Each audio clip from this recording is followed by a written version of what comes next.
Pensemos por un momento en la típica escena de una consulta psicológica. Alguien tumbado en un diván, hablando con voz muy pausada sobre, no sé, recuerdos de la infancia, traumas ocultos o algún sueño raro de la noche anterior. Exacto. La clásica imagen que hemos visto mil veces en las películas. Eso es. Y claro, quien observa esta imagen desde fuera asume casi por defecto que se trata de un espacio, digamos, superaséptico, un refugio totalmente neutral, seguro e íntimo, que está completamente aislado del ruido del mundo exterior. Y sin embargo, nuestra inmersión de hoy viene a destrozar esa ilusión por completo, porque la realidad es que ese diván, ese silencio del terapeuta y cada palabra que se pronuncia en esa habitación forman parte de un campo de batalla político intensísimo y muy calculado. Totalmente. Bienvenidos a un nuevo análisis a fondo. Hoy traemos un tema que es tela, porque vamos a abordar una intersección fascinante, la del psicoanálisis y la política. Sí, una combinación que a priori le puede sonar extraña a mucha gente. Pero para entender esta arquitectura invisible, contamos con un material de base que es una auténtica joya de la investigación. Hablamos de un texto del investigador Hernando Bernal, un documento donde se dedica a diseccionar una obra clave de 1999 que es Política lacaniana de Jacques Alan Miller. Eso es, y el propósito central de todo esto es, bueno, desmitificar a una de las figuras más crípticas y revolucionarias del pensamiento, el psicoanalista francés Jacques Lacan. Y más específicamente, cómo Lacan secuestró por completo la palabra política y le inyectó tres significados absolutamente nuevos.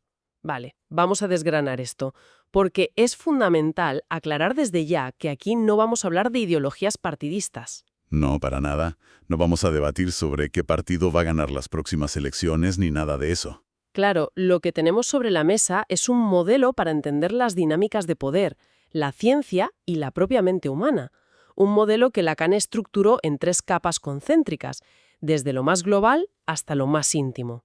Lo fascinante de esto es que utilizar una sola palabra para diseccionar todo un sistema de pensamiento no es un mero capricho lingüístico, no es postureo intelectual. Para nada. La verdadera genialidad de Lacan, y que Miller subraya brillantemente en su obra, es la negativa rotunda a aislar el psicoanálisis de la realidad social.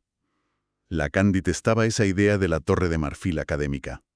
Él veía la política como el tejido conectivo, ¿no? Ese pegamento que entrelaza la teoría abstracta, las guerras de las instituciones y la soledad del paciente en la consulta. Exactamente. Pues empecemos por la primera capa de esta cebolla, esa frontera exterior que el texto define como la política en general. Uno podría pensar que alguien dedicado a investigar el inconsciente no tendría tiempo para opinar sobre macroeconomía. Ya, pero resulta que los documentos nos muestran a un Lacan que no se cortaba ni un pelo. Tenía opiniones muy firmes y articuladas sobre las democracias populares, sobre el comunismo y muy especialmente sobre el capitalismo. Llegando incluso a ofrecer una doctrina del poder fundada enteramente en el psicoanálisis, claro. Fíjate que cuando él abordaba el capitalismo, no lo hacía desde una perspectiva puramente económica, a lo marxista clásico. Él analizaba el capitalismo como un discurso, una forma específica de organizar el deseo humano. O sea, cómo el sistema juega con lo que queremos y no tenemos. Eso es. Argumentaba que el sistema capitalista crea un tipo de sujeto perpetuamente insatisfecho, alguien a quien se le empuja a intentar llenar un vacío existencial incolmable a base de consumir objetos de forma compulsiva. Es decir, que analizaba la economía basándose en cómo manipula nuestras carencias emocionales. Me parece brillante y tiene todo el sentido del mundo. Pero aquí es donde se pone realmente interesante la cosa. Por la parte de la ciencia. Exacto, porque esta primera definición de política no solo mira hacia afuera, hacia la sociedad, sino hacia el propio estatus del psicoanálisis frente a la comunidad científica. El texto de Bernal menciona los famosos matemas de Lacan, y cuando leí sobre esto me pareció una estrategia maquiavélica, pero en el buen sentido. Los matemas. Son sin duda una de las innovaciones más polémicas y al mismo tiempo fascinantes de la enseñanza de Lacan. Constituyen un esfuerzo monumental por formalizar la teoría clínica.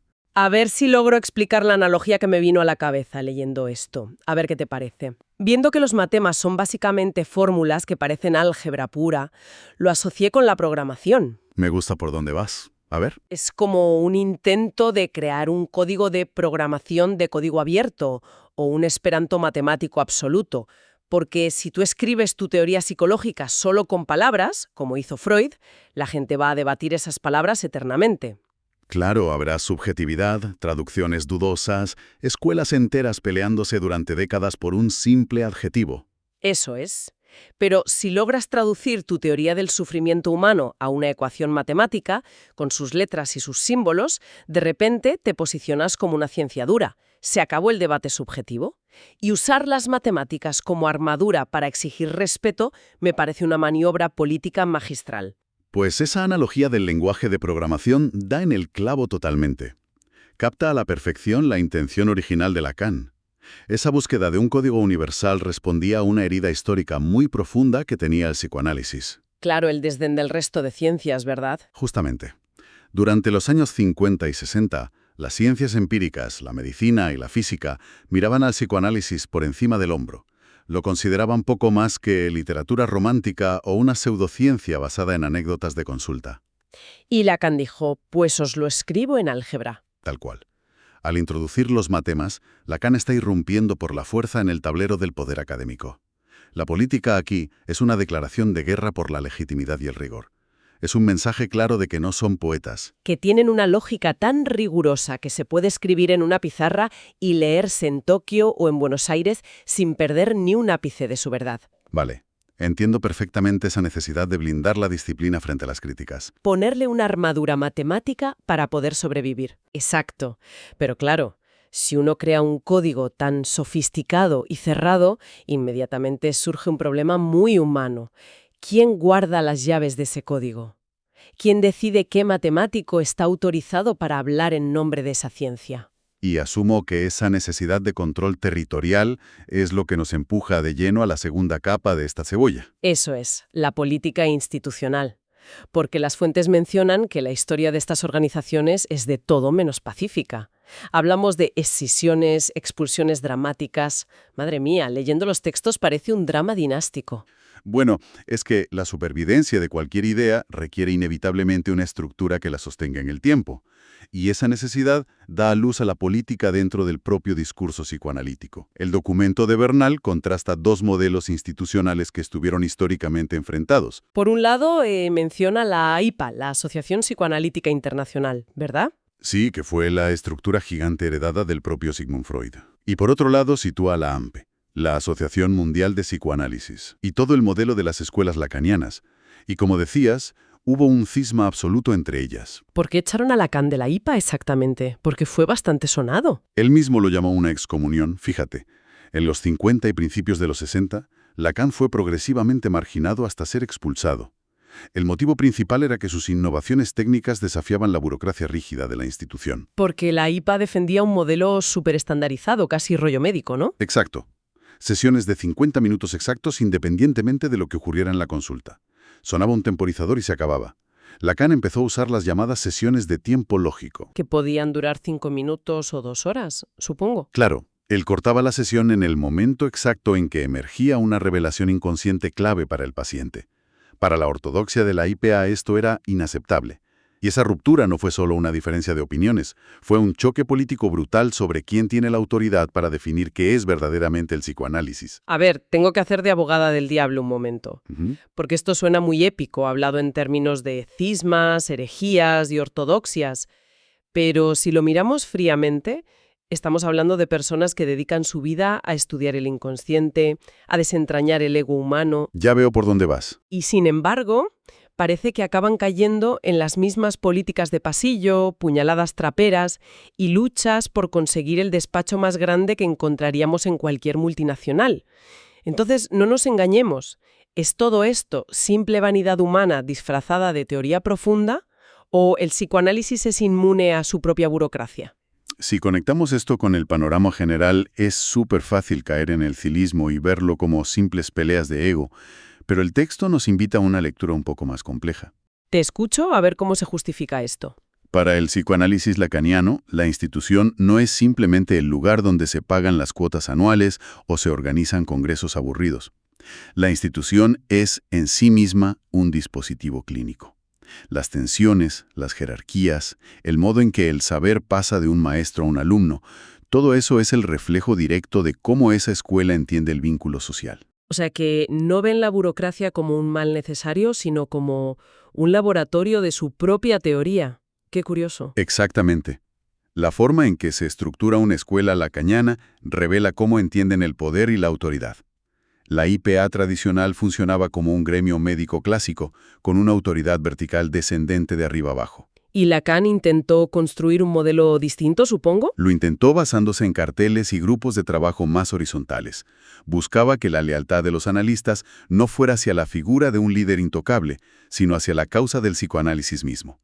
Por supuesto, los humanos seguimos siendo humanos y las dinámicas de poder afloran siempre. Claro, el ego siempre está ahí. Pero la clave política aquí es cómo la teoría intenta gestionar, intervenir y analizar esas mismas dinámicas organizativas en lugar de simplemente mirar hacia otro lado. Con el mundo exterior y con el marxismo, blindando su ciencia con álgebra. Luego, en la segunda capa, lo hemos visto batallando en los pasillos de las asociaciones internacionales. Rompiendo con la vieja guardia freudiana, sí. Pero nos falta el terreno de juego final. De las calles y los congresos académicos pasamos, por fin, a una habitación a puerta cerrada con un solo paciente. Llegamos al epicentro. Eso es. De la institución pasamos a la consulta. Y esto nos lleva a la tercera forma de entender la política, que es de lejos la que más trastoca todo lo que creemos saber sobre ir al psicólogo. La política en el diván, efectivamente. Esta tercera acepción se centra estrictamente en el tratamiento psicoanalítico. Y para explicar la magnitud de esto, el texto de Bernal recurre a una obra fundamental de Lacan dictada en 1958. El texto de la dirección de la cura y los principios de su poder, ¿verdad? Ese mismo. Y hay que prestar mucha atención a ese título. Lacan no habla de acompañar al paciente en su proceso, ni de la empatía del terapeuta. Habla abierta y directamente del poder de quien dirige la cura. Confesaré que leer la palabra poder aplicada a un terapeuta resulta bastante intimidante. Choca frontalmente con la idea moderna del psicólogo como un simple facilitador supermajo o un apoyo emocional neutral. Choca porque Lacan introduce una tripartición que parece sacada de un manual táctico militar. Divide la dirección del tratamiento en 3 niveles de actuación, que son la táctica, la estrategia y la política. Y es crucial entender qué corresponde a cada nivel para ver la influencia real del analista. El texto de Paya, que basándose en Miller, la llamada interpretación del terapeuta, se sitúa al nivel de la táctica. O sea, si un paciente habla de su miedo a los perros y el analista le devuelve una frase o elige guardar un silencio absoluto, eso es puramente procedimental. Es la táctica inmediata, la maniobra en la sesión. Claro. Y cuando intentaba asimilar esta división entre táctica, estrategia y política, la mejor forma que encontré de visualizarlo fue imaginando el proceso de la terapia como una compleja partida de ajedrez. Me encantan este tipo de imágenes. Para llevar esa metáfora del ajedrez un paso más allá, ¿cómo distribuirías las piezas y las decisiones en esos 3 niveles? Bueno, pensemos que el tablero es la mente del paciente. Decidir mover un peón una casilla o sacar el caballo en el tercer turno sería la táctica. Son los movimientos inmediatos, el aquí y ahora. En el diván, la táctica es ese silencio cortante o interpretar un pequeño lapsus al hablar. Vale, el movimiento cuerpo a cuerpo. ¿Y la estrategia? Luego escalaríamos a la estrategia, claro. En el ajedrez, la estrategia es el plan a largo plazo. Por ejemplo, decidir que voy a presionar el flanco derecho del oponente durante los próximos 10 movimientos. En terapia, sería planificar cómo abordar las defensas principales del paciente a lo largo de los meses. Perfecto. ¿Y entonces, dónde queda la política en este tablero? Pues ahí está la clave. La política no es un movimiento, ni es un plan de ataque. La política es la decisión de por qué demonios estamos sentados jugando al ajedrez, en primer lugar. ¿Quién definió que esto es un tablero? ¿Y bajo qué normas exactas se decreta que la partida ha terminado y es un jaque mate? ¡Qué clarificación tan espléndida! Porque aborda precisamente quién construyó las reglas del juego. Y esto plantea una pregunta importantísima sobre la naturaleza misma de la sanación. Te escucho. Cuando Lacan y Miller afirman que las metas de la cura analítica son de carácter puramente político, están dinamitando la idea médica tradicional. En la medicina convencional, el jaque mate, por seguir con tu analogía, es evidente.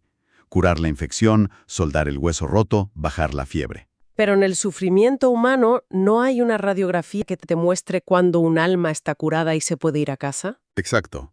El concepto de estar bien o ser normal es una construcción completamente artificial. Adaptarse a una sociedad enferma y ser productivo en ella no significa necesariamente estar sano. Madre mía, qué gran verdad. Ser funcional para ir a trabajar no es salud mental. Ese es el punto neurálgico. La política de la cura lacaniana no busca que el sujeto sea dócil o que encaje en los moldes de productividad social.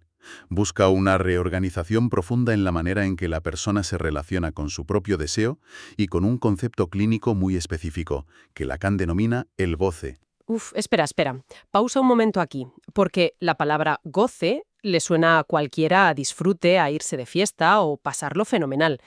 Y asumo por el tono de la teoría que no se refiere en absoluto a buscar la felicidad de las tazas de desayuno. ¿Qué es exactamente el goce en este contexto? Haces bien en parar ahí porque es una distinción fundamental. El goce es probablemente uno de los conceptos más oscuros y esenciales del psicoanálisis. Pensemos en alguien que siempre, sistemáticamente, tropieza con la misma piedra. Alguien que vuelve una y otra vez a relaciones destructivas, por ejemplo. O que sabotea su propio éxito profesional justo cuando está a punto de lograrlo. Conscientemente esa persona sufre y quiere dejar de hacerlo, acude a terapia para ello. Pero el inconsciente encuentra una satisfacción oscura, paradójica y repetitiva en ese mismo sufrimiento. O sea, una inercia destructiva que te produce una satisfacción súper retorcida. A esa satisfacción oculta es a lo que se llama goce. Y la política de la cura busca desarticular esa trampa mental, no simplemente dar consejos para sentirse temporalmente alegre o motivado. Lo cual convierte la decisión de dar el alta a un paciente en algo tremendamente complejo.